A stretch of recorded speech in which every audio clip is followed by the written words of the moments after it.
Assalamualaikum warahmatullahi wabarakatuh. Alhamdulillahirabbil alamin. Wassalatu wassalamu ala asrofil anbiya'i wal mursalin wa ala alihi washabihi ajmain. Amma ba'du. Pertama-tama dan yang paling utama, marilah kita panjatkan puji berserta syukur atas kehadiran Allah Subhanahu wa taala, yang mana Allah masih memberikan kita beribu-ribu nikmat, yaitu berupa nikmat sehat dan nikmat akal seperti yang kita rasakan hari ini, serta tidak lupa pula salawat bertanggalkan salam kita hadiahkan kepada pangkuan Nabi besar Muhammad SAW, yang mana beliaulah yang membawa kita dari zaman jahiliyah sampai zaman yang penuh keberkahan dan penuh ilmu pengetahuan seperti yang kita rasakan saat ini.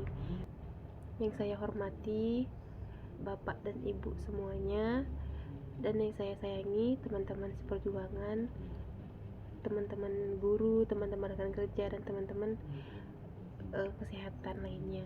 Perkenalkan, nama saya Hatiwi, saya dari Desa Alus Lemak, perwakilan dari PAUD Pelita Hati. Tujuan saya membuat video ini ialah saya ingin menjabarkan atau menjelaskan tentang modul 7 yang berjudul tentang tata laksana terpadu balita sehat. Tata laksana terpadu balita sehat ini memiliki 3 poin penting. Yang pertama itu mewaspadai penyakit anemia pada balita. Apa itu anemia? Anemia itu berupa penyakit yang memiliki kadar Hb-nya itu rendah. Berapa sih kisaran Hb yang normal itu? Menurut penelitian yang sangat relevan itu, Hb yang normal itu sekitaran 11. Lalu bagaimana cara kita untuk mengenali gejala dari anemia ini? Ada 5 untuk cara kita mengetahui. Yang pertama, lesu, letih, lunglai, lelah, dan lemah. Jadi itu bisa nampak dari tubuh kita yang seperti pucat, lemah, seperti itu. Jadi kira-kira apa sih penyebab dari Hb rendah atau hemoglobin yang rendah itu? Jadi salah satu faktornya itu ialah kurangnya asupan makanan yang mengandung B12 atau zat besi. Contoh makanan itu seperti makan sayuran yang hijau, kacang-kacangan, hati hewan seperti hati ayam, hati rusa, mungkin hati sapi, terus macam-macam makanan yang lain.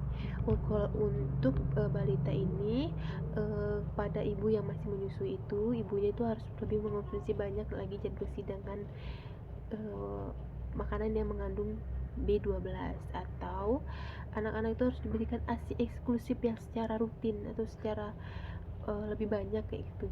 Nah, selanjutnya kita membahas tentang mewaspadai diare pada anak. Apa sih diare pada anak itu? Diare itu bisa kita lihat bahwa anak itu mengalami BAB 3 kali lebih dari 3 kali dalam sehari. Ditandai dengan BAB anak yang encer, cair, seperti itu. Nah, jika pada balita itu terdapat beberapa juga ciri anak yang mengalami diare, seperti anak tuh rewel, anak itu selalu haus, yang selanjutnya mata anak tuh terlihat lebih cekung, seperti itu, dan lain sebagainya. Nah, solusi untuk diare ini, yang pertama itu anak tuh harus lebih diperhatikan dari segi ASI eksklusifnya, seperti itu. Jadi anak tuh harus lebih banyak mengonsumsi ASI eksklusif daripada susu-susu yang dijual-jual kalengan toko-toko gitu. Bahkan lebih baik tidak perlu mengonsumsi susu yang seperti itu. Lebih baik anak ditambahkan untuk hanya mengonsumsi ASI eksklusif saja. Nah, solusi kedua itu memberikan anak itu minuman yang ditambahkan dengan oralin. Jadi oral itu sangat ampuh dalam menangani diare. Sampai pada topik ketiga, yaitu mewaspadai anak demam atau kejang. Nah, teman-teman, ada yang tahu nggak kalau demam itu merupakan tanda atau cara tubuh kita mengisyaratkan bahwa dalam tubuh kita ini sedang tidak baik-baik saja, atau dalam tubuh kita ini terdapat sebuah penyakit, atau tubuh kita ini dalam keadaan tidak sehat, seperti itu. Nah, cara mendeteksi demam ini sangat mudah. Bahkan kita sebagai ibu sangat dekat terhadap anak, bahkan lebih sering berinteraksi ya. Jadi ketika kita berdekatan dengan anak tuh badan anak terasa panas. Cara mendeteksi anak demam itu kita pegang ketiaknya, pegang perutnya. Jika anak mengalami atau mendapati badan yang lebih panas daripada sebelumnya, suhu badan lebih panas daripada sebelumnya, itu bisa diwaspadai, itu sudah bisa dicek atau dideteksi apakah anak tersebut mengalami demam atau karena suhu ruangan saja. Nah, tentu ibu-ibu sudah tahu cara menangani anak demam ini. Yang pertama itu dengan mengompres anak di dahinya atau di bagian badan yang lainnya dengan menggunakan air hangat, ibu-ibu, bukan dengan menggunakan air dingin seperti itu. Yang kedua itu tentu ASI eksklusifnya tadi, ibu-ibu harus lebih di rutin seperti itu.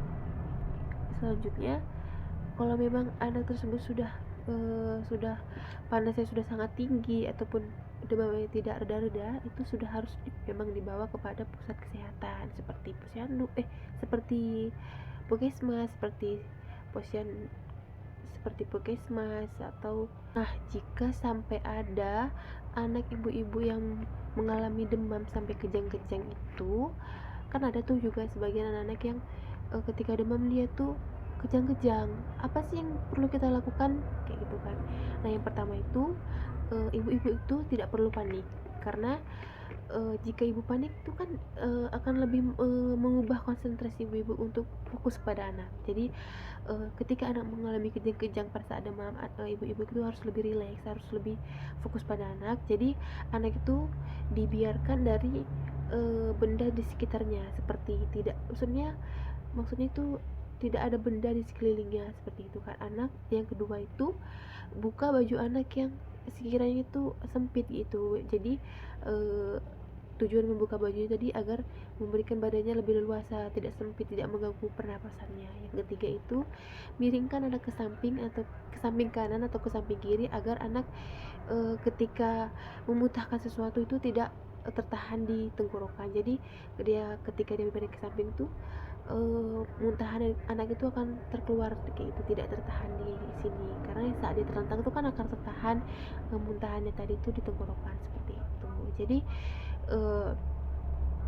kejang-kejang tersebut akan berhenti tidak lama seperti itu. Paling ibu-ibu ketika anaknya mengalami demam sampai kejang-kejang itu, tindakannya itu hanya memiringkan anak ke samping dan tidak perlu panik ibu-ibu ya. Tidak harus memberikan sendok dalam mulut seperti itu, karena itu akan mengganggu pernapasan anak, akan melukai dan mencederai rongga mulut anak. Sekian dari kesimpulan pembahasan saya ini ialah pentingnya untuk mendeteksi penyakit yang istilahnya kalau kita bilang ini hal sepele, tapi ini merupakan hal yang tidak boleh disepelekan seperti itu, kayak diare, demam sampai kejang-kejang atau anemia. Ini merupakan penyakit yang jika tidak ditangani lebih cepat maka akan berdampak besar pada anak. Sekian dari presentasi saya hari ini. Saya akhiri. Bila ada kata-kata yang salah, datangnya dari saya. Jika memang ada ilmu yang bermanfaat, semoga ibu-ibu bisa mengambil manfaatnya tersebut. Saya akhiri. Assalamualaikum warahmatullahi wabarakatuh.